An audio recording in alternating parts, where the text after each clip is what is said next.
Hey there guys, it's Metro, and we are back with another video aiming to prepare you for Mythic Plus dungeons coming out in Shadowlands, doing it before the expansion launches, hopefully. Today we're taking a look at Sanguine Depths here on the beta, and this is a dungeon that I think there's a lot to learn in, so I'm really happy to be able to do this one, and I think you're going to find that this is kind of one of the dungeons that has a lot of the defining elements that we're going to see in Shadowlands dungeons kind of in full display here. There's a lot of things that are quite different than they were in BFA.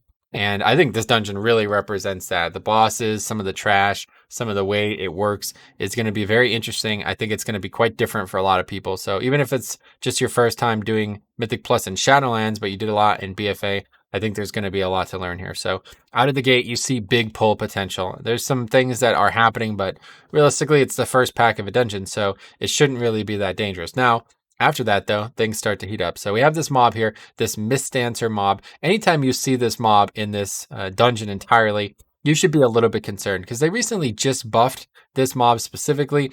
And what they did, they buffed this mechanic here. You see that red thing that he just did? Basically, every time, it's called Echoing Thrust. Every time he does it, he leaves a clone where he did it the last time. So ideally, you'd have him facing the exact same direction and do it the exact same orientation every single time. That's not going to happen. And eventually you're going to have it like this where it's going in all different directions because it just shoots out in the same direction it's facing. So every time he does the mechanic, it keeps doing it. So it gets really difficult to dodge, gets really difficult to position. And also, realistically, really difficult to not die to because even if you got hit by one, you might be all right. But yeah, the reality, you might get hit by 3 or 4 of those, as you saw just happen there. So now we aggroed another mob that is this casting Umbral Crash right now. It looks a lot like the boss. It's called the Insatiable Brute. It's like a new mob, kind of looks... Yeah, nothing too odd, but it's like this giant lumbering thing. And the main thing it's going to do is that slam right there. You just saw that. That's actually like a huge tank breaker, so I'm covering this from the perspective of a tank. Obviously, I think a lot of people will be watching this from the perspective of a tank, and that's probably the mechanic you need to know the most about. It does a lot of damage, of course. If you're ready for it, it's not going to be that bad, but it can easily overwhelm you in a pack when you have, pretty much any scenario here where you're pulling a lot of trash, you're taking ambient damage. You see how much damage that just did, and this was recorded on a tyrannical week, so... pretty crazy. In fact, let's go back. I want to really illustrate that point there with this mob because it's not something to discount. This is a 10 and it's early in the beta and all that, like early in the progression of our characters. But look at this. So my character was at 81% and it hit me and it took me to 47%. So that is again not fortified. No, it's not like raging. It was rage. It is raging, but the mob was not in raging. So yeah, that's pretty crazy. That mechanic is serious, and it's only going to happen a couple times, but you're going to see a lot of that in this, both this dungeon, but also in this expansion. I feel like there's going to be a lot of that where the mobs are just, they have very few mechanics that actually matter, and you have to kind of parse in between all the other stuff going on, what you want to do to survive the ones that do matter.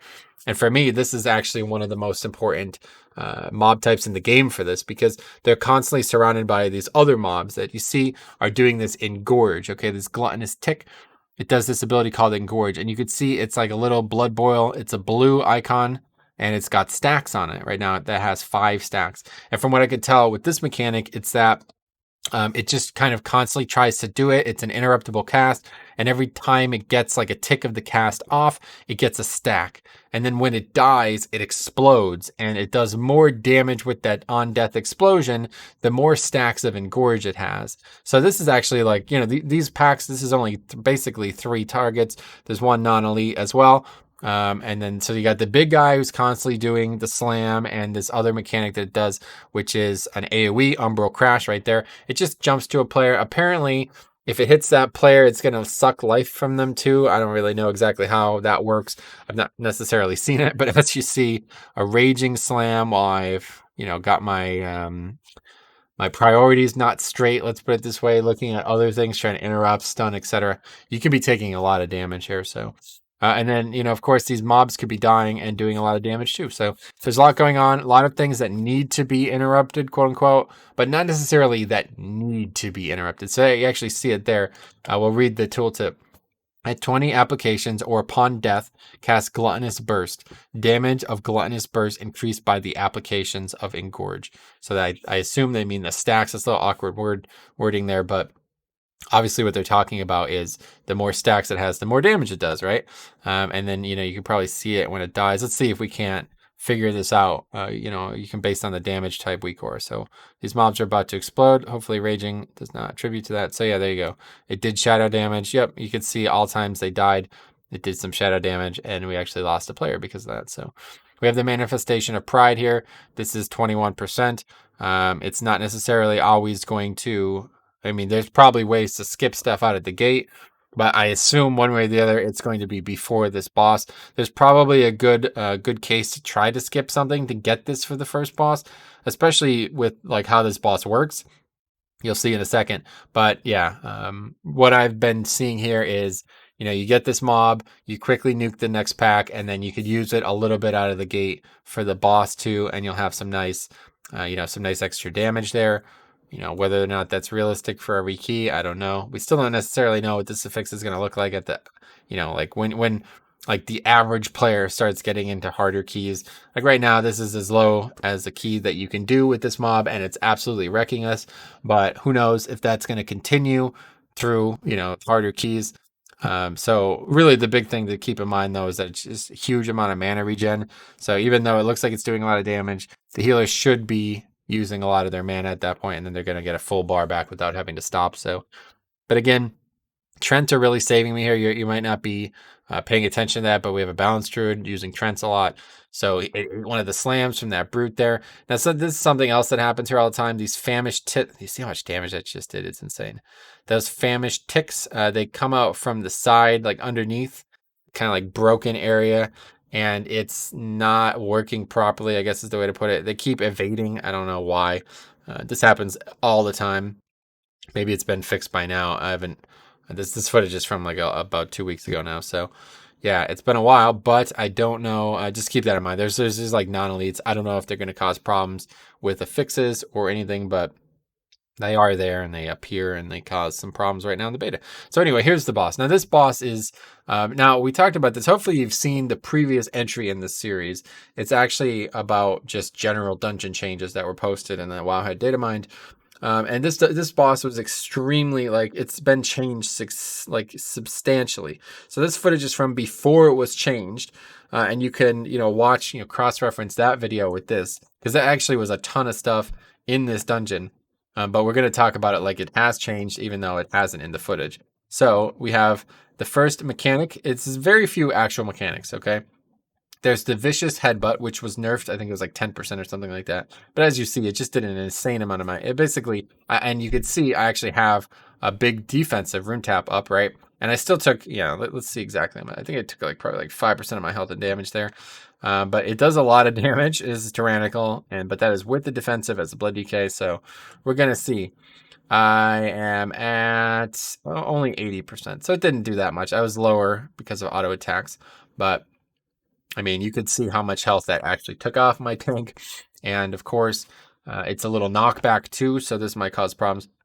Of course, you can tank them by the wall, and then you won't have the knockback, or it won't be as big of a deal. But not much for thinking in terms of that when I'm playing right now in the beta. Now, there's another mechanic there, Hungering Drain. The best way I could put this is very similar to an ability in a boss on Arcway. And the way to look at it is, you see he's got this stack here.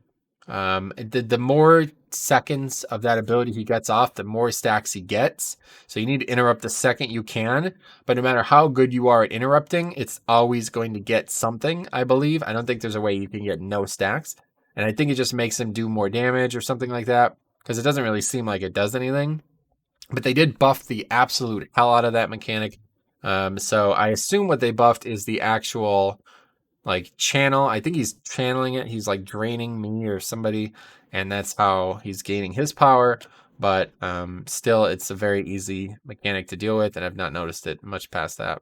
This has been way more difficult, the headbutt, and what's about to come. So that's it. So there's basically 3 mechanics that, overall make up the encounter. Here's the third one, Juggernaut Rush. Now how this works is it's going to charge adds a player, and that player, if he's alone, he's going to take a big amount of damage. So it's very similar like that, that one boss on the Triumvirate boss in King's Rest. You just need to block it. Everybody should stand in front of it, and that should be very straightforward. So I could easily see like this being a fight where kind of everybody's in a straight line or maybe even stacked, and they're dealing with like, you know, all of those mechanics. So that's kind of like all the rotational things. And then here's like the key defining mechanic of the fight. This is going to be like the make or break. Okay.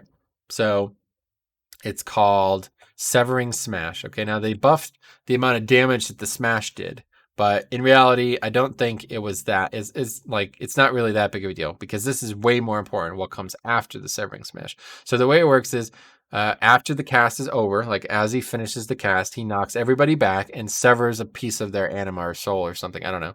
And it creates this little blue ball, and the blue ball is going to try to get to him. If it gets to him, it heals him and does a ton of damage. Okay. So the way you prevent this is by blocking it, by running over it yourself. So let's see that happen.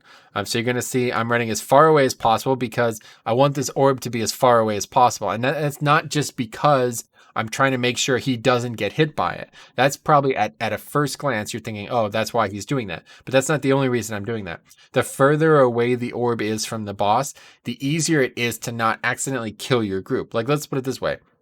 If all 5 were right next to the boss, you'd think like from a novice level, you'd be like, oh, they might get to the boss. That's not good. Right. But once you figured that part out, then you have to start thinking about not dying to the AoE damage that the mechanic does. Because even when it hits you, it still does the AoE I described that it did when it was hitting the boss. So you want to have them staggered out. Like, you want one to be broken and then another one and then another one. And like, you know, you don't want them to be broken all at the exact same time, because you're going to wipe to that. So here you see, we got all the range kind of out there. One melee. I don't think we let any orbs hit, but yeah, you're going to have a couple broken immediately. So we're seeing those 3 out there because, you know, the range are out there, but we're talking about not breaking them all directly. And as you see, it's going to be a staggered amount of shadow damage. And another big thing for me at this point was that not dying to that headbutt, which actually, you know, is more difficult than it looks. So anyway, so that's the whole fight. That's the entire encounter. The headbutt happens a lot. It's a big tank breaker. You're going to have to be ready for it. And then this is something that's going to catch a lot of people unaware. So you can actually see the rogue running away. You see me running away. You do not want to be in melee range when this happens, because even if, like I said, even if your big concern is just blocking it from hitting the boss so he doesn't heal, it's just a bad habit to get into, even though you could block it from melee range very easily. What it means is if you got multiple melee, you're going to take 3 hits very, very, very rapidly. So, you know, there'll be a give and take here. You'll want to not necessarily run 100 yards away from the boss, but nice thing about Death Knight is it's a knockback, and it knocks you kind of out of the orb. So if I use Death's Advance to prevent the knockback, I just immediately soak the orb. And I think that's actually more valuable than it sounds like it is, because then you see I don't have to run back into it. And then there's nobody else is going to do that, right? It's just going to be me. So I basically, you get hit by the mechanic and then you immediately soak the orb, and then that's one orb gone, you know? So you only have so long before he eventually gets them or they get too close to him. So you have to really start maximizing your time. Now, there's also possible options here where you could legitimately just kite this boss out. Like if you're super serious about it, you could set up like a warlock portal and just go to the far side of the room, all 5 players, and then just take the boss to the opposite side of the room and never let him get hit by them and never hit them yourself. I doubt that's going to happen. That's a very advanced strategy. It's possible that it happens in like high keys or something like that. But if you're watching this video, you're probably not in that boat. So just keep in mind that it's going to be a fair amount of magic damage pretty frequently, and you do not want it to hit all 5 players, you know, every time it happens. It's just not like the second it spawns like that. You say I actually blink through it, so it's not ideal. Caused a little bit of problems. And then plus with quaking, which was, you know, they fixed this week, could have easily died to that. So anyway, that's it for the boss. Definitely a bloodless target, because the less times he does that, the better. First of all, you're mitigating the fact that he could heal. If at any point he heals, you're in serious trouble. That's a huge that's a huge mistake. But more so, you're mitigating the amount of damage that needs to be healed, because if you skip one of those, like, you know, we could skip one right now. Like the boss is dead. We don't need him to ever get hit by these. I can literally just kite him to this end and he will not be hit by those. So like skipping any of these is a big deal, because it's a big like mana chunk that the healer doesn't have to worry about. And I'd say that should be looked at as optimal, right? But anyway, now we got a really big packer, but this is deceiving. This pack is very, very, very easy to kill, but it's not easy. Like if you're struggling with it, there's a couple reasons why you might be struggling it. So this rack soul mechanic on these oppressors, or whatever I don't actually know the names of them. Acolytes? No, they're all, a couple of them were acolytes, a couple of them were oppressors. Regardless, it's a big caster pack, long story short. And this Curse of Suppression is something you want to interrupt. But this other mechanic, let's just go back because I feel like I missed something. Wicked Oppressors and Dark Acolytes. I think it's the Dark Acolyte that is casting. No, it's the Oppressor. Rack Soul. So basically what this was at the time was it was just a big magic nuke. And if you didn't interrupt it, people are going to take a ton of damage. Obviously, you should interrupt it, but, you know, whether or not you can is the question. The thing is, now they changed it so it does a lot less damage up front and instead does a pretty serious dot. So now it's not only on the interrupts, it could also be on the healer. It's like, well, we let one of them go. The person hasn't died yet, but if the healer doesn't also dispel it, now he's put himself in a serious hole. And I quite like that because overall, you know, giving more ways to deal with mechanics is good. But there's a lot of bait casts. You see a lot of these casts that are going on. We don't need to interrupt these things. Dark Bolt. This is not an important interrupt, you know, but we're using interrupts on it. And that's something you're going to have to keep in mind for this dungeon, because there's a lot of this. We talked about it in the Spires of Ascension video, and now we're talking about it again in this. So you're kind of thinking maybe this is going to be like this in every dungeon, right? Like, I think it's a safe bet to say that this is going to be like this in every dungeon. But yeah, obviously it's important to make sure that you understand what is and isn't important about casts, and you're not wasting interrupts, and you're not letting bad interrupts go off or not be dispelled. Now here's a mechanic. This guy, this kind of like stone dude, he's going to be a couple times throughout the dungeon. I think this is the only guaranteed one. I've yet to really figure this out, but what I can tell is some of them are not always there, and that might mess with count. But for the most part, count is like very neutral in this dungeon. There's not much you can skip. And it's not, I mean, there's a lot that you could pull. There's a lot of extra stuff that you can pull. But if you literally just do the dungeon pack for pack, you'll be at count. In fact, I think there's a time I've done this dungeon where we're under count. And that's because of this variance here. But anyway, so he does this severing slice. You see it's a tank breaker type mechanic, puts a bleed on you, but it can hit others. So make sure you're turning him away from others. I did this as a joke the one time we did it, where I just turned it and hit everybody in the group. Now, these has another mechanic, this Craggy Fracture. This is just as important. If you get hit by that, you die. It does an insane amount of damage, shoots things up, so you're going to get knocked up in the air as well. If somehow you survive, you'll maybe take a small amount of fall damage. But I've seen a lot of people die to that, not moving out of it. And then he also does this mechanic Stone Skin, which I believe is something absurd, like maybe even like a 50% damage reduction. It's pretty high. You do not want to let that cast go off. A lot of times you're going to be fighting this mob alone, but later in the dungeon, you're going to be fighting it with other trash. So it's very important to keep this mob on your focus, or, you know, you have it in your periphery. You cannot be letting these mechanics make mistakes for you. If they do, you will wipe. Now, something I should point out, you might not be able to tell, but I'm hovering my the left side. Oh, this is the right side here. But yeah, anyway, this side here, I have my mouse over this side of the screen. This way, in this direction, you can see it on the map here. There is a lot of trash there. And I've pulled that by accident, dodging that Craggy mechanic thing. We have to move out of it. I keep moving further and further this direction, this left direction here, and I accidentally aggro the trash. It happens a lot. Not just me, others do it too. So keep that in mind. There's trash there that you absolutely do not need. Try not to keep dragging him that far direction there, and obviously try to avoid it. Now, as you see, I marked this mob with a skull because I was confused. A while back, this pack was different, and it's been changed to now only have 2 oppressors, which are, again, these mobs that are doing this rack soul cast, which can be dispelled or interrupted. Not a big deal. They also have that curse. The other thing that should have been in this pack, you can see me look over towards it, is another mob all the way over there that is incredibly important. We're going to talk about this at length, but it's that Grand Overseer down there. So this haul is a bit of a bait, and I think they did this on purpose. I think they put this pack like this, where there's this mob all the way down here by itself, to make you think like, oh, we can easily pull that. Let's go get that single mob, lol, and then we'll fight it with these two mobs, lol, and we'll do really, really big things. But in reality, you might be making a huge mistake, and you're going to see why here in a second. In fact, I think I actually make this mistake in this key. You can't tell because my camera's turned. But as you see, when you walk by this hall part here, this little area of the hallway, another pack comes, okay? Now, luckily, it doesn't aggro. You can still do this. I'm not saying you shouldn't do it. But just be aware that when you do it, it aggroes. It like starts like a little bit of a RP thing when this pack walks in.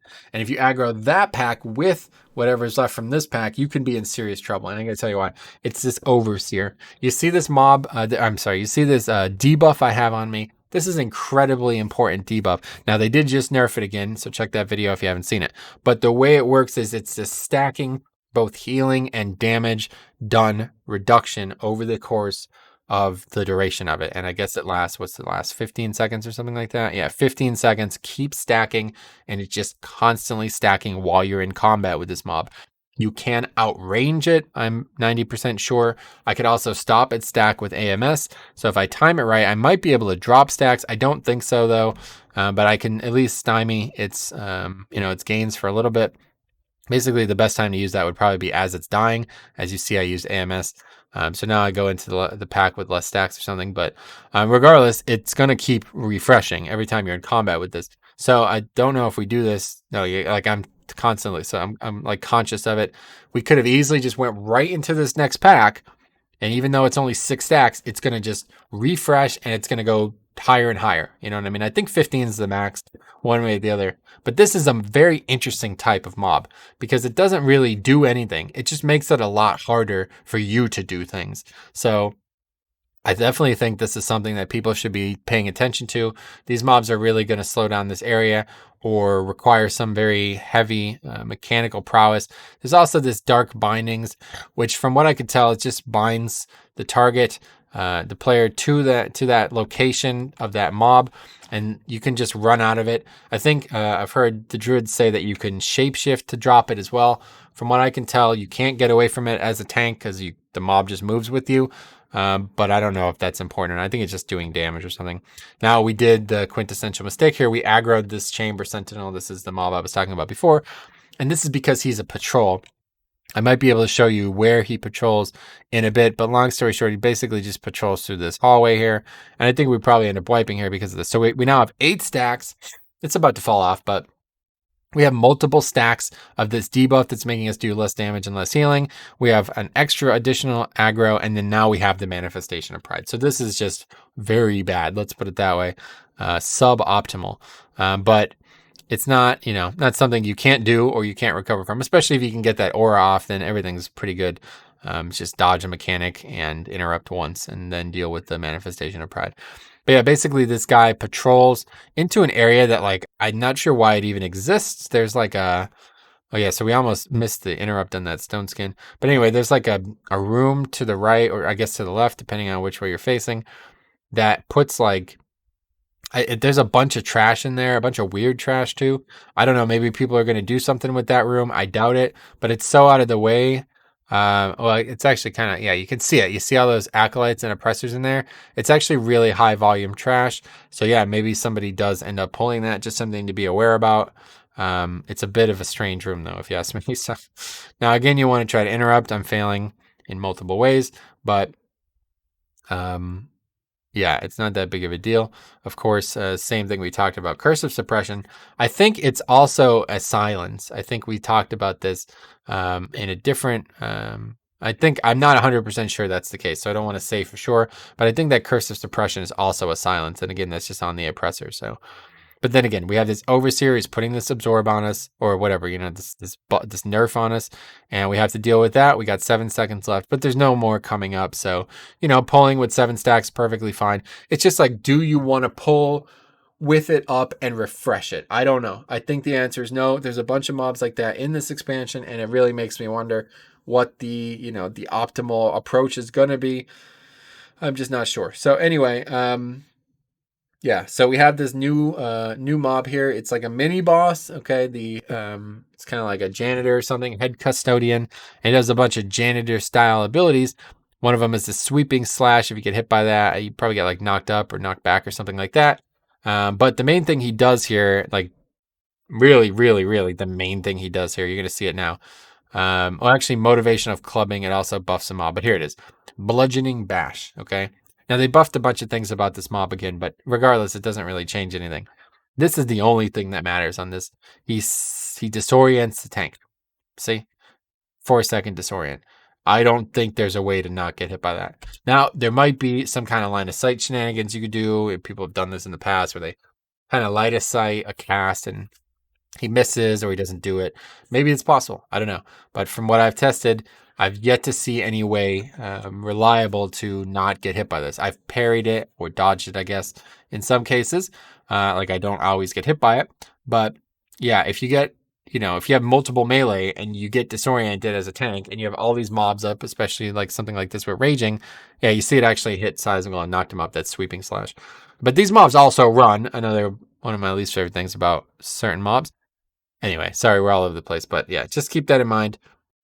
If you get disoriented, it's kind of out of the hands of the tank at that point. I don't know if there's a guaranteed way to not get disoriented. I'm sure people will find a way. But if the tank gets hit, then the melee or even the healer are going to have to pick up the slack because that means damage healers are going to be getting meleeed. So, okay, so here we have another very interesting hallway of trash. This is actually going to be this is basically a mechanic on the fight, this hallway. Right now, it's just completely just trash driven. We have to progress through it, but long story short, there's a bunch of things that just don't really matter going on. Throw research and all these different mechanics that just don't really do anything. It's kind of just fodder. You just kind of carve through it. The barbed shackle is like a root. Yeah, you see Seismic is like rooted, I believe, or something. I don't actually know what that is, but it looks kind of funny, honestly. You'll see a little bit better when it happens again. But yeah, obviously just kick that. Like the reason I don't know exactly what it does is because we just kick it. It's the only thing that you need to worry about, and it's coming from that Depths Warden. So but yeah, you see there's a big circular area. Now, I don't know of any type of reason why you wouldn't want to just go one direction, but maybe there's some value in clearing out the entirety of this circle. It's just one big circle. It goes around 360 degrees, and in the middle of the circle is a boss, and his mechanics are going to be extremely important. Now, they just buffed this fiery cantrip by like 240% or something like that. It's just like some non-elite casting it. I don't know why they buffed it that much or what it even does, but just something to keep in mind. And then we also have this Remnant of Fury, which is going to like explode or something like that. Going to do that big fire or kind of like a blood kind of AoE around it, so don't get hit by that. And then I believe when it dies, it also drops a puddle on the ground. Let's see if that's this mob or not. We won't be able to tell because I turned my camera. But anyway, yeah, I think that mob has to be, or maybe it's the other one. But yeah, so you see I put D&D down there on top of that stone dude because there's very high percentage, or not very high, but there is a percentage that mob turns into, or that like creature is actually a mob. It's not always. Many times I don't fight any in this hallway, and I don't know why. I think it's just completely random, but that's something to keep in mind. So yeah, see, there's that puddle on the ground. It must be the other guy, the doubt one, the vestige of doubt. It must be the thing that dropped that mechanic because I don't know where that even came from. Unless it's something we failed to interrupt. Not 100% well versed on all of this stuff yet. Trying my best to learn it, but just be aware that while you're fighting this trash, there might be something on the ground that could cause some issues. Also, growing mistrust. I don't know what that is. Oh, maybe that's that mechanic. Wait, hold on a second. Let's see if we could. Because I see growing mistrust and I see a puddle on the ground. So let's see. See what we get. Let's watch that whole pack again. That's the next pack coming up. But yeah, again, these guys might cause some problems with count, the stone dudes. If they're not there, you might have less count. Something to keep in mind. I don't know exactly what count's going to look like in this dungeon. I've yet to have any trouble with count. But as you see, there's, probably like a 50-50 chance that is actually a target that we have to kill. And it's something to keep in mind. So let's pay attention to the Remnant of Fury here. Let's see if it gets that cast off we were talking about. Or when that puddle actually comes down. It's going to come down shortly. I think it's already down. Growing Mistrust. Yeah, the other mob did it too. Yep, so that's that red puddle. So Growing Mistrust. It's a just a cast that these mobs do seemingly. I guess both of them can do it. Or maybe we kill the Fury first. Let's find out. I think we might actually. Yeah, we do. We kill the Fury first. The second one we're fighting is the Vestige of Doubt. So it's like kind of like the it's more, it looks more like a shadow. The other one looks more like a blood thing. That gray kind of elemental looking thing does this Vestige of Doubt. And if you're standing in it, you see it taking a bunch of damage. So don't do that. But anyway, that's it. So that's really only one of those mobs. I mean, I know there's one in this pack too. Looks like Vestige of Doubt, but there's not a lot of them. And again, there's a lot of things that are happening on this trash that just really aren't that important. They're easily dealt with. You know, just interrupt them or don't even just heal through the damage. Like I don't know what this fiery cantrip is. I assume it's just throwing a book or something at a target and that's it. And they buff the hell out of it. So it makes you think something's going on, but really nothing's going on. But so now that I know about that Vestige of Doubt, we'll make sure we don't let that happen again. You could stun it, probably knock it back. Anything like that will work. And we'll learn a lot about that. But now this second boss coming up, this is where things start to get real. Very, very, very, very different encounter. And we have the Manifestation of Pride, 60% here. So again, not bad. You know, we can get it and go right to boss. That would be pretty damn good. One thing to keep in mind though is there still might be some trash coming up, depending on what you're doing with count, especially because those stone dudes. So ideally, you'd be 100% sure that you're going into the boss. It's kind of like, how easy is it to go into the boss with this buff? And it's something to keep in mind. Oh, also, I'll point out that this is a Venthyr Covenant thing. You select this, and any mobs that die near it, they buff you or something. That's something that is going to take me a while to learn. But realistically, the dungeon doesn't require any of that. People are going on and on about it, but in reality, it's just, a small buff that you can get, and it's not going to make or break any run. Okay, so we have another Warden, so you're going to see another one of those chain things that it does. And otherwise, we just have a Remnant of Fury, which is nothing. Now I'm starting to think like, okay, one of these has to be attackable, so we're going to do that. We have this Barbed Shackle going out again. We're not interrupting it. But now we kind of put ourselves in a bad position here because there's actually a couple really important interrupts now.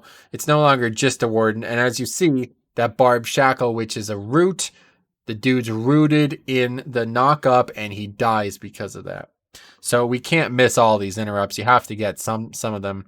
And I caused this. Like, this is why we wipe here, or come close to it at least. I don't remember. But this is why we have all these problems. It's because the Barbed Shackle casts are not going off, and people are dying, because they're rooted in a mechanic that they can't be stood still in, So, do you want a multi-pull here? I don't know. And again, we missed the stone skin. I think I actually hover over it at some point, but maybe that was just on a stream at some point. But it's a big damage reduction. It's like a massive damage reduction. Maybe I did it earlier actually, but anyway. So yeah, I put myself in this position. Here's the root and there's the knock-up. Doesn't kill me, but we die now. So let's head on. Oh yeah, we go right to the boss here.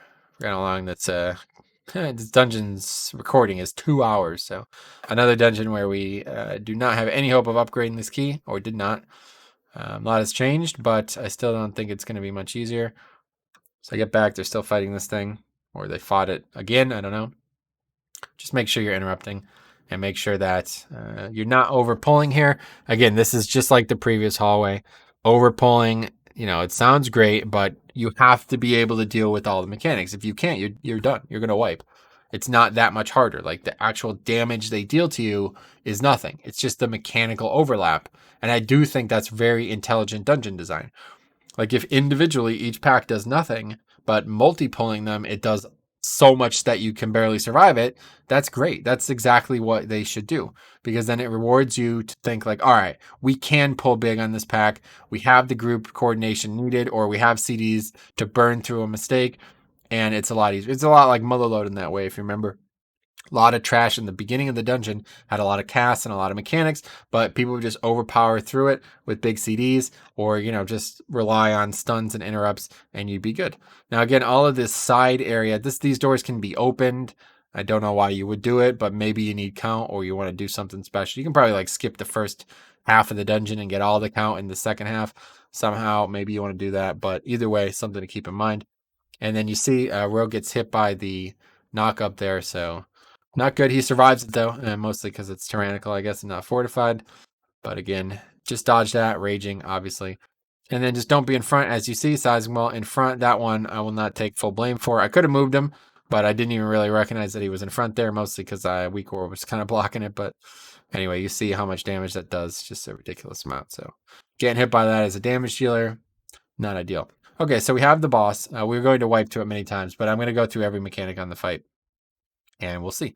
Okay, so first things first. Let's see the pull here. The pull is actually a little bit finicky. It's not finicky, but it's a bit odd, different than you expect. So we have 2 ads. The second they die, they drop this puddle, and he kills them as soon as you aggro. So you don't have to kill them. Don't get baited into trying to do damage to them. Like if for some reason you're trying to cast something on them, don't just attack him.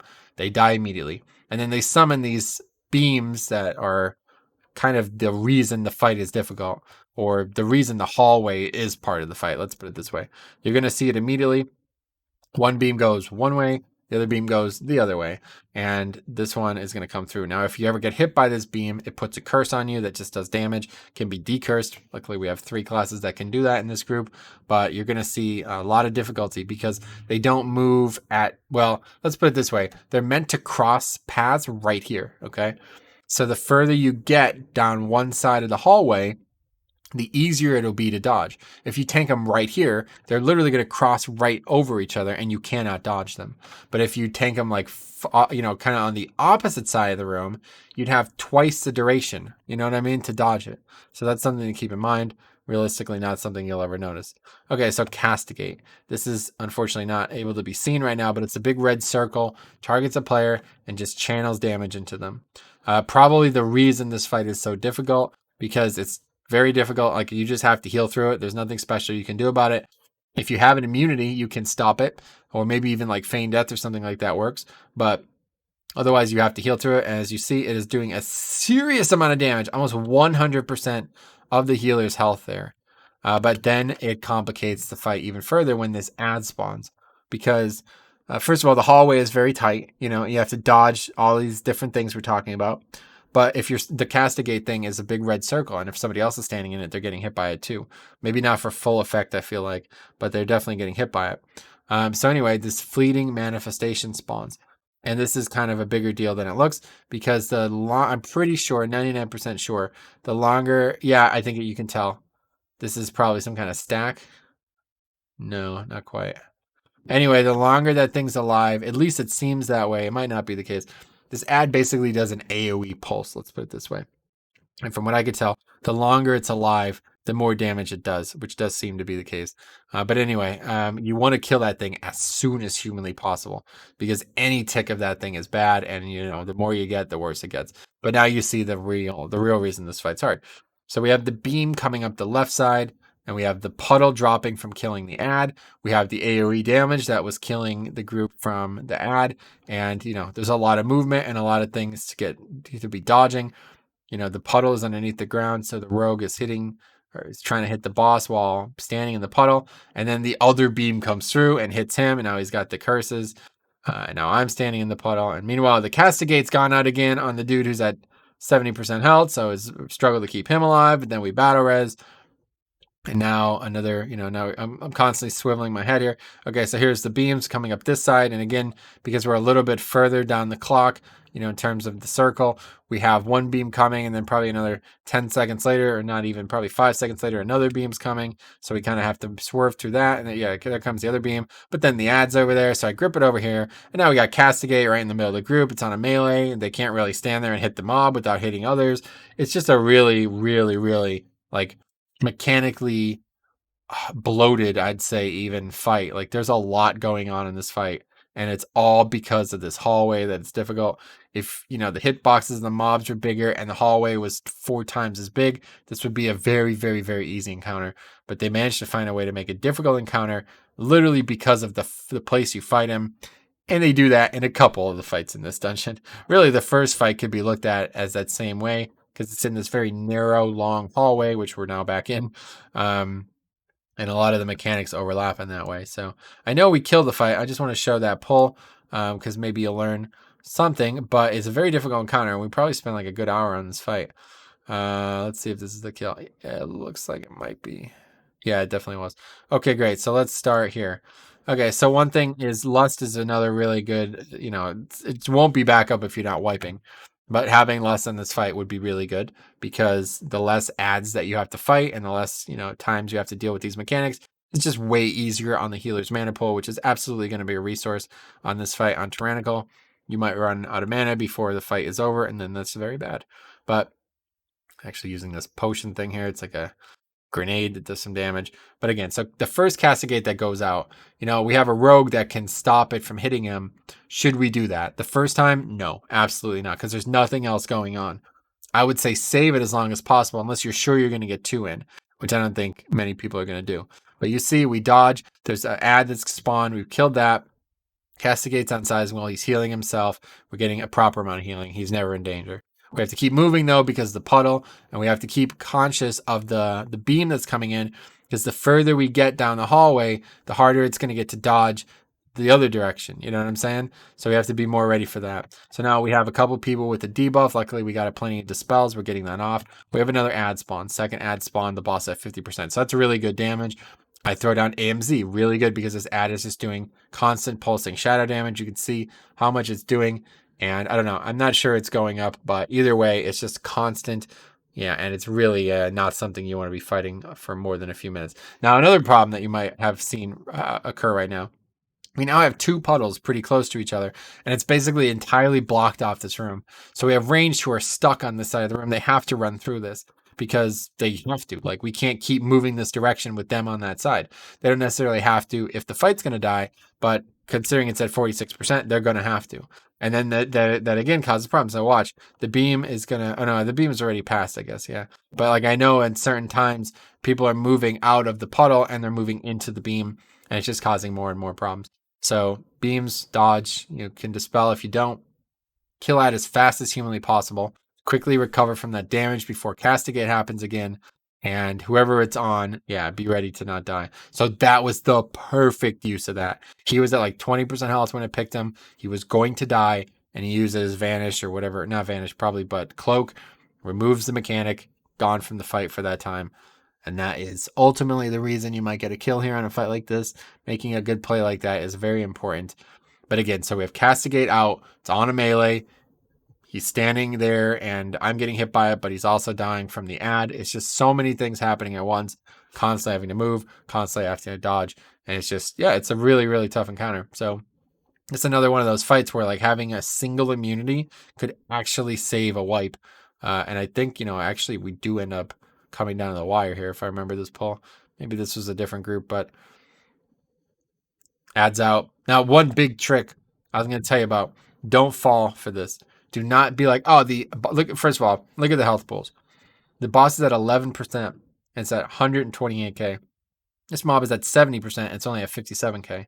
So you might think like, it's just not worth it. The mob is like 3 times the health. We can easily, or like a third of the health. We can easily just kill Executor Tarvold before like it matters. Like, that's a very common thing that I've seen people get baited into. It's not worth it. Please kill the ad. You see how much freaking damage this ad is doing? People are dropping like flies, and we literally just wiped to that. We don't end up wiping, but people died because of it, and it's very, very close to a wipe.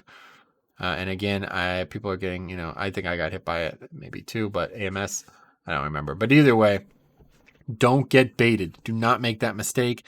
Please kill the ad. If it's out and you're 100% sure that it's going to live more than a second or two, do not risk it. This time, we have no hope but to kill the boss because there's only 1 damage dealer alive, so we have to make that choice.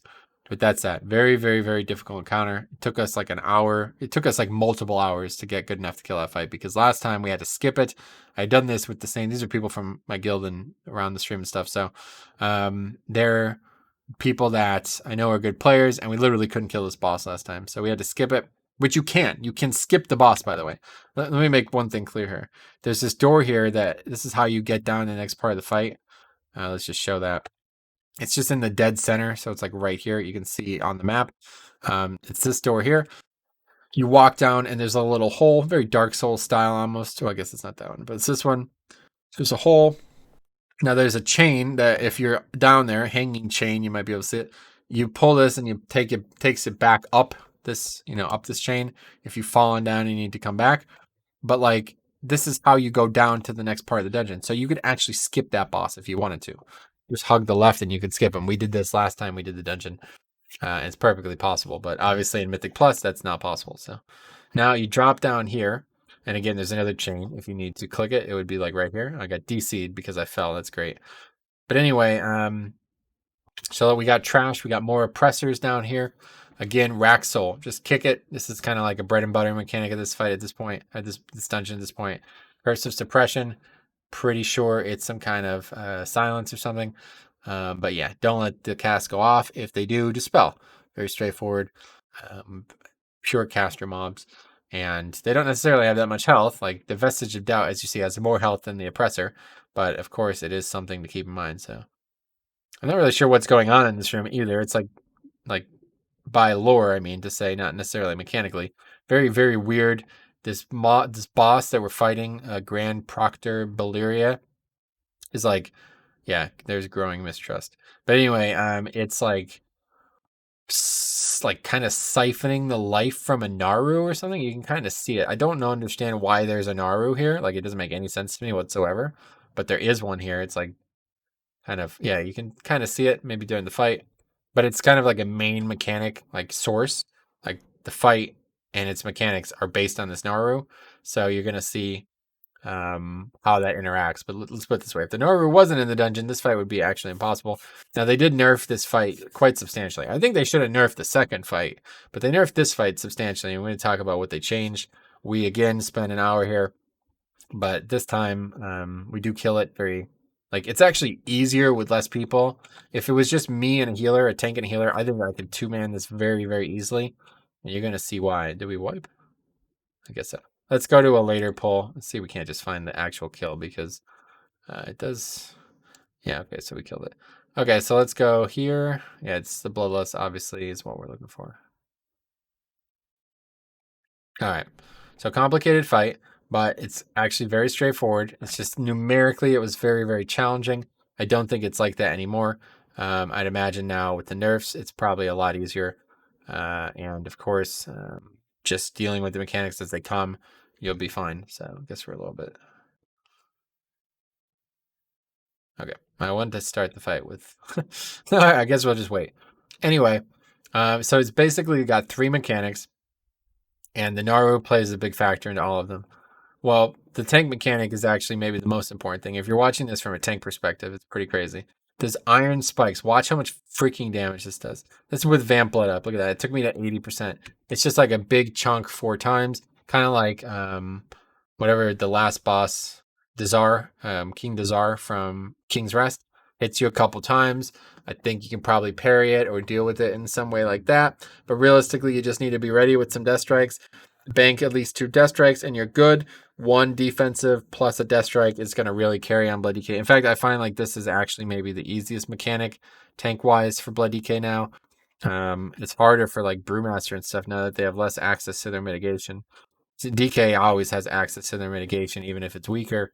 It's always pretty much up, so it's not too bad. Okay, so Rite of Supremacy. Extremely important mechanic. When this cast finishes, you die. You get hit for like 40,000, something ridiculous that you would never survive. But the way you don't die to it is these little yellow orbs. Now, this is incredibly important. So let's talk about this. There's a fixed number of orbs, and I'm not 100% sure what the number is, but I think it's 15. Okay, I should have looked to be sure, but I'm pretty sure it's 15. So the way it works is every one that you pick up, you get, I think it's like maybe a 20, yeah, it must be a 20% damage reduction, okay? So long story short, pick up the orbs, don't die. That's how the fight should be looked at from like a novice entry point. But it's not that simple because there's a fixed number of them. Not everybody is going to be able to get the same amount. And because they spawn all over the room, it's not going to be easy to all get the same amount, even if you wanted to, okay? So here's what I recommend from all these polls and wipes on this. First of all, the tank should take 0. The tank should only take them unless, first of all, if he's 100% sure he's going to die. And if that's the case, you're playing poorly or this dungeon is so difficult that the rest of the group is going to die too. So it's almost irrelevant. Or the second case when they should take one is if one's going to just expire. And I've had this happen a lot where you have all these, especially if you're playing with a full range group, you have all these people kind of running around in circles trying to grab the ones that are on the outside. And then there's just one in melee that nobody's even close to. And it's like, okay, I'm just going to grab that one. Don't let one expire is what I'm trying to say. This happens all the time. People just let them expire. And you don't have a long time to get them. So you see this one is just, okay, somebody grabs it the last second. I think we did a good job there. Another thing that happens though is after the mechanic Rite of Supremacy hits you, it puts this dot on you, which I think is called like Anguish. Now, both of these were nerfed substantially, like major nerfs. And I definitely think it was needed. But it's still going to be present. And it's a pretty long dot.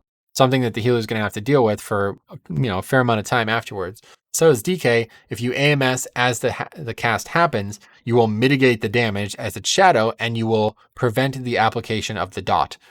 Extremely powerful. Blood DK on this fight is extremely powerful because, the way they deal with this type of mitigation for the actual iron spikes, and then also because they can remove the main mechanic from the fight once every 2 times it happens. Now, it's not over.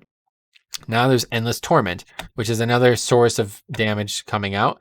But the main thing here is this time it's holy damage because she's like channeling on the Naru and it's splashing us with holy damage. But if you get hit by this, you take a stacking debuff that makes it even worse. So you do not want to get hit by these at any point. If you do, you've taken a ton of damage and it's really, really bad. As you see, healer does get hit by that. But it's really rapid succession. You're taking a fair amount of damage. Any small mistake causes you to, be in a bad position as a tank. And if you're not a DK and you can't guarantee that you're going to take 0 damage from this Rite of Supremacy mechanic, I actually missed with D&D there. That's crazy. But yeah, if you can't guarantee you're going to take 0 damage with this, misses the orb there, by the way. Let's look at that. That's kind of funny. So that's just a big damage reduction that we just didn't get. But anyway, this fight is actually not very complicated, back and forth. It's at the time numerically extremely difficult, and a single mistake will cause a wipe. And this is the biggest mistake here. Missing orbs is just like you're just leaving mana on the table. See, he runs kind of through it, but not on top of it. And yeah, we missed that one. So not ideal. But anyway, that's it. So it's big damage, heal up. Can't really heal up though, because now we have to move. And as you see, people are getting rocked.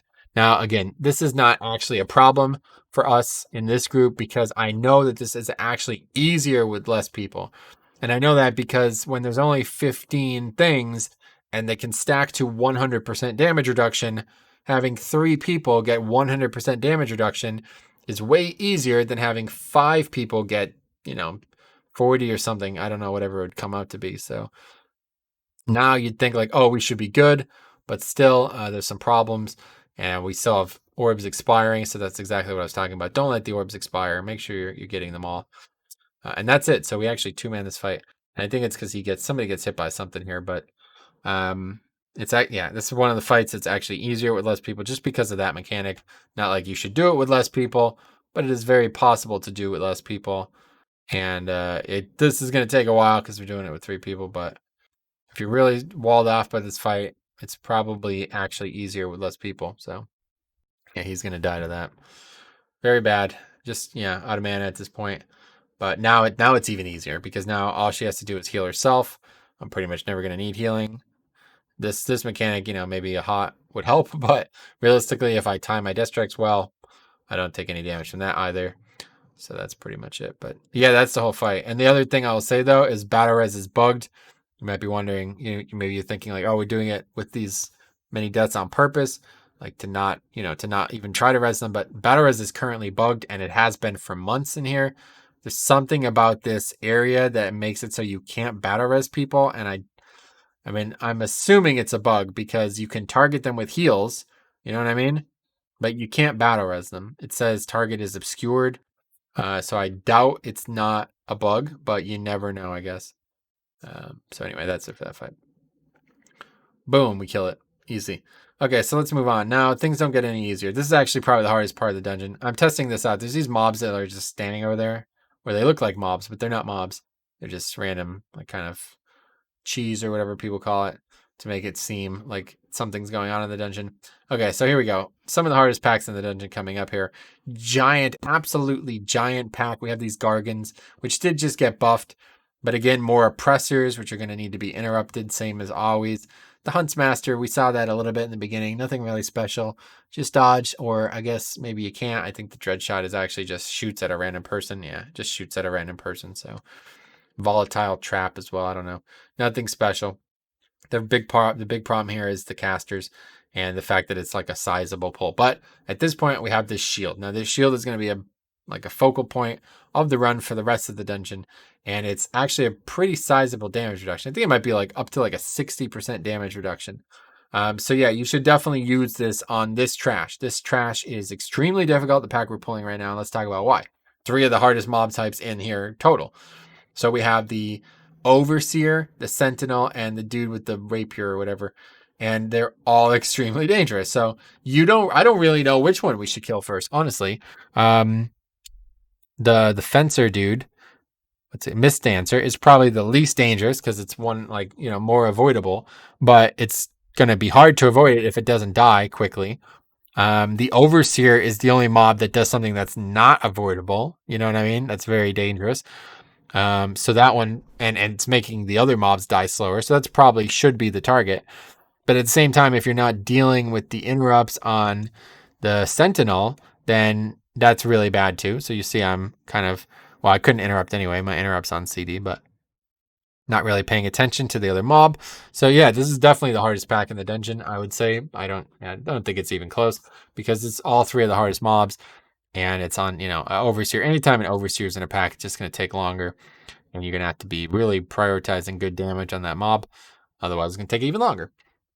But I've seen people die to all these things. Like that, the slash thing, the blood, whatever that is. Echoing Thrust, you see that? I mean, if all 6 of those hit the same person, their character's probably going to get deleted. That's how hard it gets hit. And then, they might move out of the rocks into the slash thing, the thrust, you know what I mean? So it's pretty complicated. But again, use the shield. The shield does the damage reduction for everybody. It's more specifically meant to be part of a mechanic that's coming up on the boss, but it can be used on trash and it works perfectly fine. So again, we have the Manifestation of Pride. Nothing special here. It's not really a good... Like these last 2 don't really help much. But if you could get this a little bit further, or basically you can just drag this one into the next hallway. This next hallway is kind of like a little gauntlet, and it's more important than it looks. So let's see. Let's show the actual start of it. We'll just get the buff and then we'll go. And it's nice to bring this buff into this next hallway, but realistically, it's not really going to speed the dungeon up too much. Now, this looks like a giant pack. And it is. There's a lot of mobs, but it's not really. It's actually only like these packs are not very big in terms of danger. They're just very big in terms of count, like in terms of volume. Now, one thing what makes this a gauntlet, first of all, the boss is present. Like the boss is here, and you have to deal with the boss. Otherwise, you're going to die. The boss does not need to be killed here. We need to get her down. I think it's 10% every time, and then she runs away. She does all her mechanics from the fight in the hallway too, but they aren't that important. You just you can use the shield that you have to either get rid of the bleed or prevent the big AoE knockback that she does. But all the while, you're kind of just trying to kill the trash and then slightly, be lowering the health of Call. And that's it there. Doom Squall. Cast the shield. Make sure you're stood in the shield and you won't get knocked back. But honestly, I think maybe the bleed's even more dangerous here. So they did buff these dogs, which now are supposed to do a lot more damage, but they just don't stop coming. They will be here until you get to the end of the hallway. So obviously you don't want to be bringing the general from pack to pack. Like that's not, I don't think that's what you want to do. You could do it, but you would certainly hope that things are dying more evenly. And you're not constantly sitting here waiting for this, because this is definitely not fast to be doing this, right?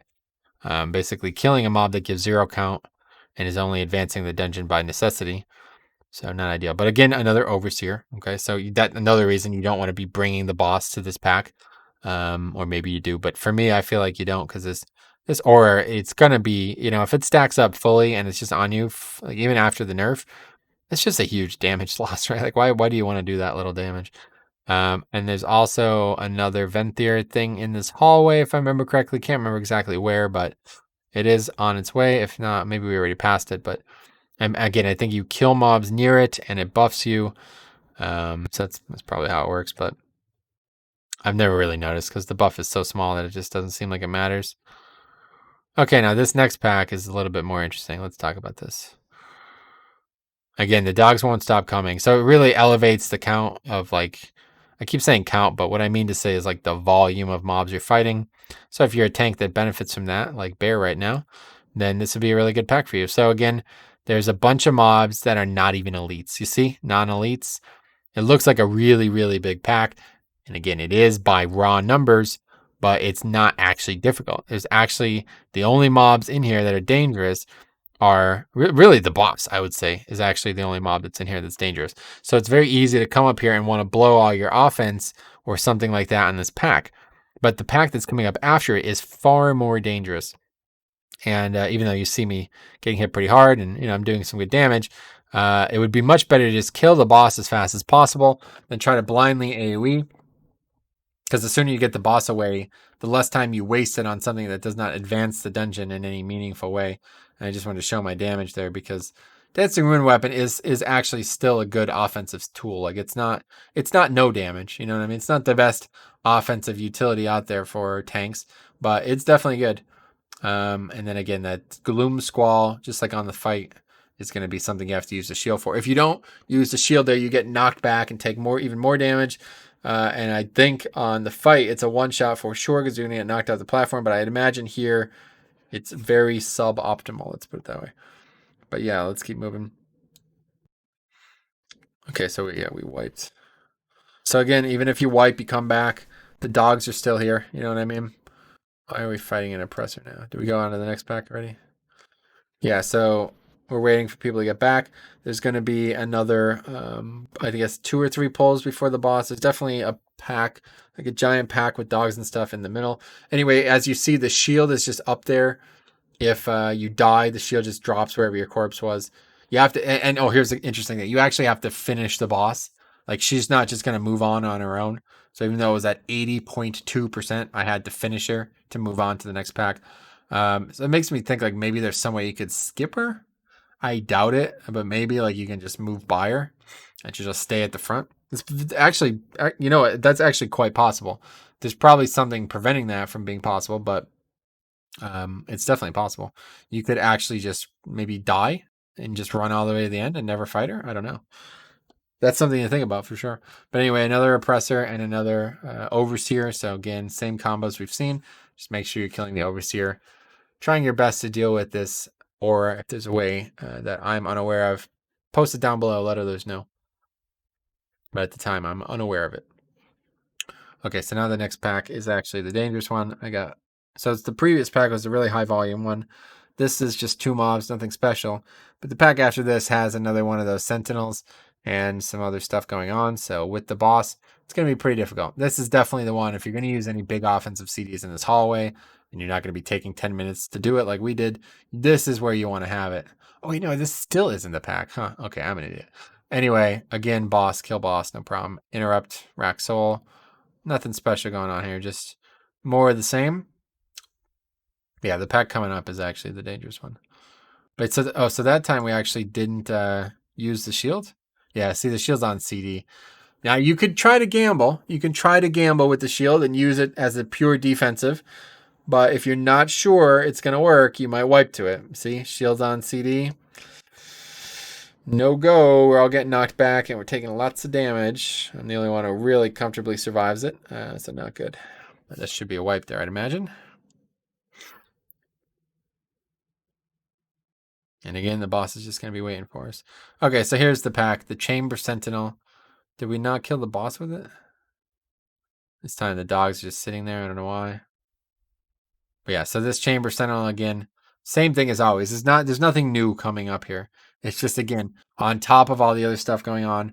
I could have swore the boss was supposed to be here, but maybe they changed that and this reflects that change. But either way, this guy is always difficult.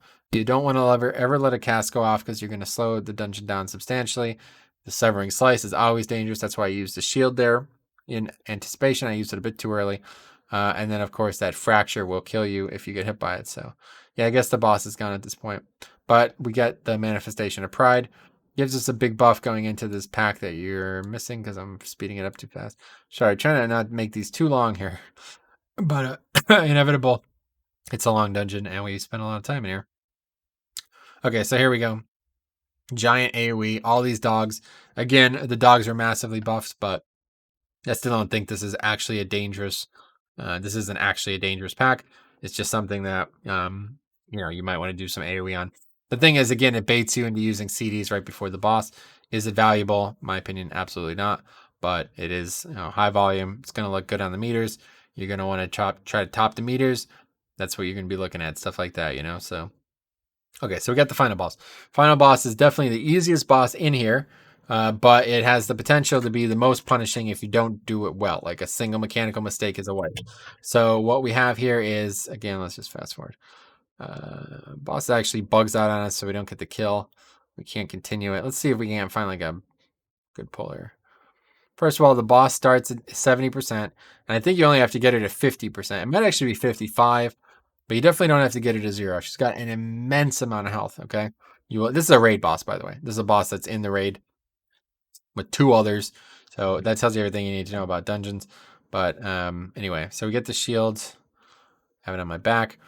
Time to pull, right? Hopefully. So the boss has very few mechanics, but they're extremely punishing, and a single mistake is going to likely result in a wipe, okay? So the boss does a lot of melee damage, too. This is definitely the hardest hitting melee that I've gotten from this dungeon. But immediately you see this arrow is on players, okay? Now, from what I could tell, this arrow is another one of those mechanics that if you deal with it a certain way, it will not hit you. Basically, she's going to charge to the 2 people. If you're on top of that person or in the way of the charge, you're going to also get hit, puts a bleed on you, so you don't want to do that. But I think we found out that you can blink away from it, just like you can on the dog in Junkyard, or I'm sorry, in Workshop. The second boss in Workshop, it's the same type of mechanic. If you blink after, so it's like an ability that has a trigger. Once the trigger happens, she charges to the person, and if you're far enough away, you could blink before she will get to you, and it will miss. You can also ice block and do other things like that, I believe. But yeah, as you see, he pulls it off, and even though it hit him, it stopped the boss from going to the next target. Or maybe not on that pull. It definitely does. I've seen it happen, but not on this pull. Anyway, he could stop it with Vanish, and then it will not go to the next target.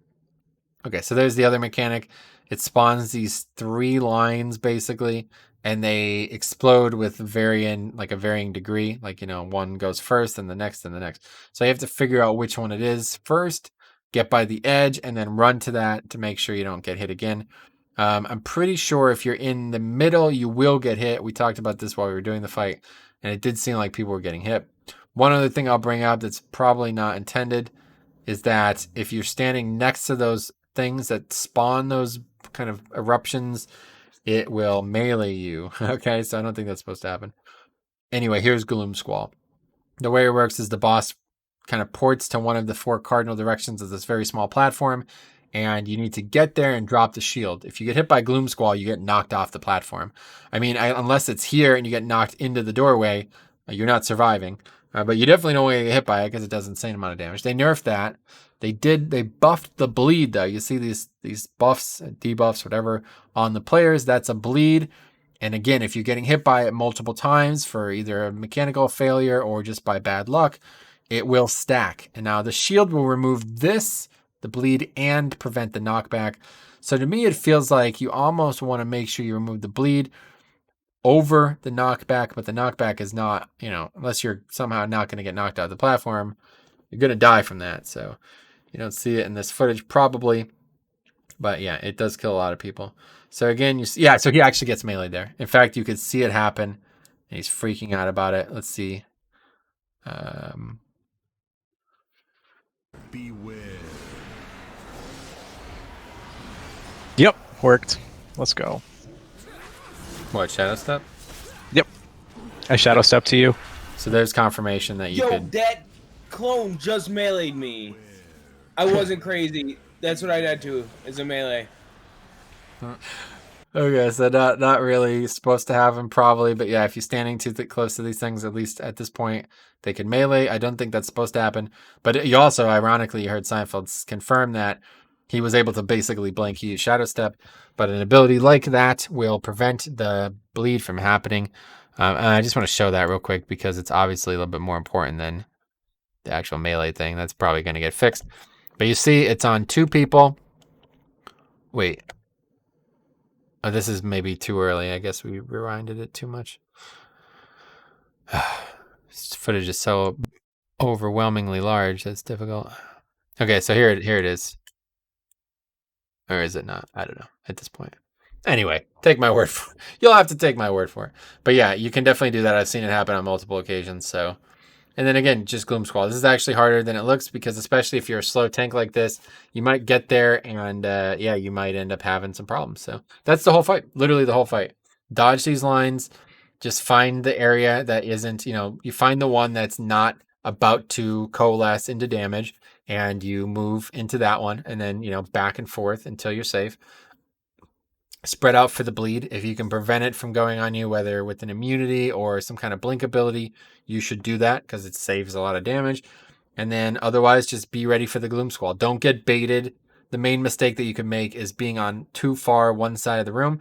And if you're not a fast class, you probably won't make it because you only have a few seconds to get there. But that's it. I'm pretty sure that's our last pull. And I guess we probably get one more. But yeah, the boss ends up bugging out and it doesn't reset properly. So we actually get locked out. We can't try the boss again after the door won't open. So anyway, that's everything. This is a pretty crazy dungeon. A lot of mechanics, a lot of stuff going on. So again, get ready for this before it comes out. Please don't be one of those guys who's going to walk into these dungeons for the first time and you're not going to know a single thing about it.